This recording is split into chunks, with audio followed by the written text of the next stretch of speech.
Hello fame, எல்லாருக்கும் happy Pongal. இன்றைக்கி நம்ம வீட்டில் எப்படி பொங்கல் செலிப்ரேட் பண்ணணும் தான் இந்த வீடியோவில் பார்க்க போகிறோம். எல்லா வருஷமும் இப்படி தான் நாங்கள் வெளியே வச்சு பொங்கல் வைப்போம். அழகாக பொங்கல் பானம் கோலம் போட்டிருந்தேன். அது மேலே இப்படி செங்கலை வச்சு மறைச்சிட்டாங்க, காட்ட முடியல உங்களுக்கெல்லாம். இப்போ செங்கலெல்லாம் அழகாக அடுக்கி வச்சுட்டு நடுவில் மண் போட்டுக்கிட்டோம். அடுப்பில் மண் போட்ட அப்புறம் ஒரு வாழை இலையில் விளக்கு வச்சுட்டு நம்ம வாங்கிட்டு வந்த நாட்டு காய்கறிகளெல்லாம் அடுக்கிடலாம். சக்கரவள்ளி கிழங்கு, குக்கும்பர், கேரட், உருளைக்கிழங்கு, பிடிக்கரணை, சிறுகிழங்கு, கத்திரிக்காய். இடம் வேறு ஃபுல்லாகிடுச்சு, எங்கே வைக்கிறதுன்னு தெரில. எப்படி வச்சாச்சு.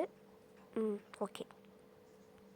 வாழைக்காய், பீன்ஸு, அவரைக்காய்,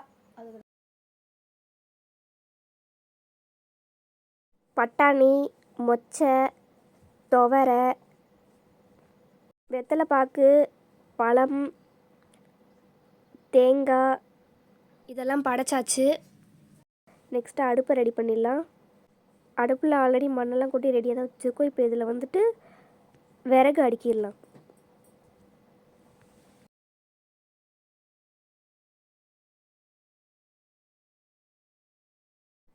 ஆக்சுவலாக காய்கறியில் நம்ம ஒன்று மிஸ் பண்ணிட்டோம், பூசணிக்காய். இதுதான் எங்கள் பொங்கல் பானை. எல்லா வருஷமும் இந்த பானையில் தான் நாங்கள் பொங்கல் வச்சுட்டு இருக்கோம். இன்றைக்கும் இதில் தான் வைக்க போகிறோம். இப்போ அடுப்பில் கற்பூரத்தை வச்சு விறகு எரிக்க ஆரம்பிச்சிடலாம். அடுப்பு நல்லா எரிய ஆரம்பித்ததுக்கப்புறம் ஒரு கடாய் வச்சிடலாம். கடாயில் அரிசியை நல்லா பொரிய வச்சு எடுத்துக்கலாம். இது வந்து நம்மளோட ஒரு பாரம்பரியமான சம்பிரதாயம். அரிசி தான் வறுக்கணும்னு இல்லை, கம்பு கூட வறுப்பாங்க. எங்கள் வீட்டில் கம்பு இல்லாதனால நாங்கள் அரிசி வறுத்துக்கிறோம். அடுப்பு பார்த்திங்களா எப்படி நல்லா எரியுதுன்ட்டு. இப்போ நெக்ஸ்ட்டு நம்ம பொங்கல் பானை வச்சிடலாம். பொங்கல் பானை வச்சப்புறம் அரிசி ஊற வச்ச தண்ணியை அதில் ஊற்றிக்கலாம். நெக்ஸ்ட்டு இந்த பால் பொங்கி வர வரைக்கும் நம்ம வெயிட் பண்ணலாம். உமிலாம் பறக்கிறதுனால நாங்கள் தட்டை வச்சு மூடி வச்சுருக்கோம். அவ்வளோதான், பால் பொங்க போகுது. இப்போ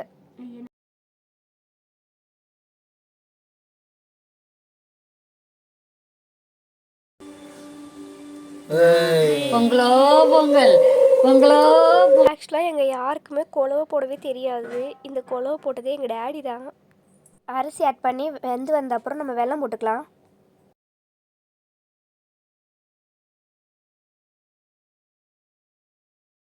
நெக்ஸ்ட்டு முந்திரி நெய்யில் வறுத்ததை போட்டுடலாம். அப்படியே இது கூடவே துருவின தேங்காயும் போட்டுடலாம். லாஸ்ட்டாக இது கூடவே ஏலக்காவும் ஆட் பண்ணிக்கலாம். அவ்வளோதான், எங்கள் வீட்டில் பொங்கல் ரெடி. எங்கள் வீட்டில் கரும்பு பார்த்திங்களா எவ்வளோ பெருசாக இருக்குன்ட்டு. நெக்ஸ்ட்டு லஞ்சு ப்ரிப்பேர் பண்ணிட்டாங்க. அதை வச்சு நம்ம சாமி கும்பிட்டுடலாம். சக்கரை பொங்கல், சோறு, சாம்பார், பூசணிக்காய் பச்சடி, பிடிக்கரணை காரக்குழம்பு, சிறுகிழங்கு பொரியல், அவியல், அப்பளம். அவ்வளோதான், நம்ம சமைச்சதெல்லாம் படைச்சாச்சு. இப்போ சாமி கும்பிட்டுடலாம். ஆக்சுவலாக நம்ம காய்கறியில் வந்து கருணைக்கிழங்கு மறந்துட்டோம். அதை இப்போ எடுத்துகிட்டு வந்து வச்சாச்சு. இப்போ நம்ம சாமி கும்பிட ஸ்டார்ட் பண்ணிடலாம்.